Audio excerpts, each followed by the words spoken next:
Let's see this question. ये question दिया है हमें स्टेट हुक्स लॉ। तो टॉपिक है ऑब्वियसली हुक्स लॉ। ओके, तो हुक्स लॉ, रॉबर्ट हुक ने ये लॉ दिया था हमें इलास्टिसिटी के बिहेवियर के बारे में। ये लॉ स्टेट करता है कि किसी भी मटेरियल को लेके अगर हम स्ट्रेच करते हैं या कंप्रेस करते हैं यानी डिफॉर्मेशन उसमें करते हैं।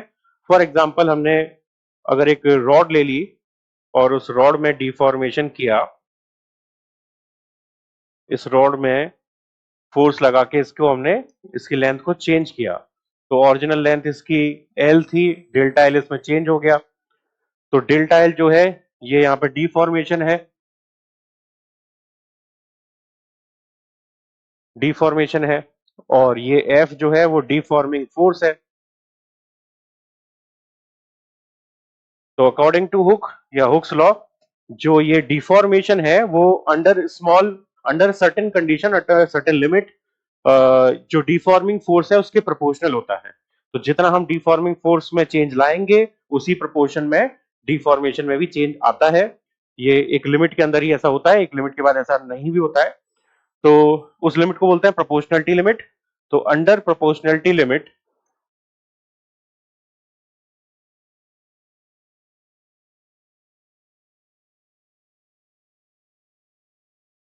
और ये बेसिकली कम डिस्प्लेसमेंट की बात हो रही है, कम डिफॉर्मेशन की बात हो रही है। तो अंडर प्रोपोर्शनलिटी लिमिट जो स्ट्रेस लगाया जा रहा है या जो फोर्स लगाया जा रहा है, फोर्स अपॉन एरिया स्ट्रेस, तो जो स्ट्रेस हम लगा रहे हैं किसी वायर पर, किसी ऑब्जेक्ट पर, ये डायरेक्टली प्रोपोर्शनल होता है उसमें डेवलप स्ट्रेन के। स्ट्रेन मतलब डिफॉर्मेशन अपॉन ओरिजिनल लेंथ। तो स्ट्रेस प्रोपोर्शनल टू स्ट्रेन, ये यहाँ पे हुक्स लॉ है। ये रिलेशन वैलिड होता है एक सर्टेन लिमिट तक, इसको हुक्स लॉ बोलते हैं। यहाँ पे प्रोपोर्शनलिटी कांस्टेंट जो आता है इसको बोलते हैं modulus of elasticity.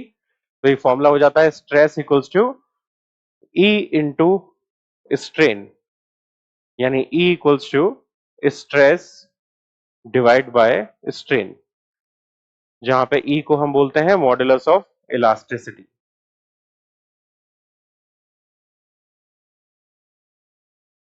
Modulus of elasticity, इसका मतलब हुआ कि अगर हम इसका ग्राफ ड्रॉ करें स्ट्रेस और स्ट्रेन का, तो अंडर प्रोपोर्शनलिटी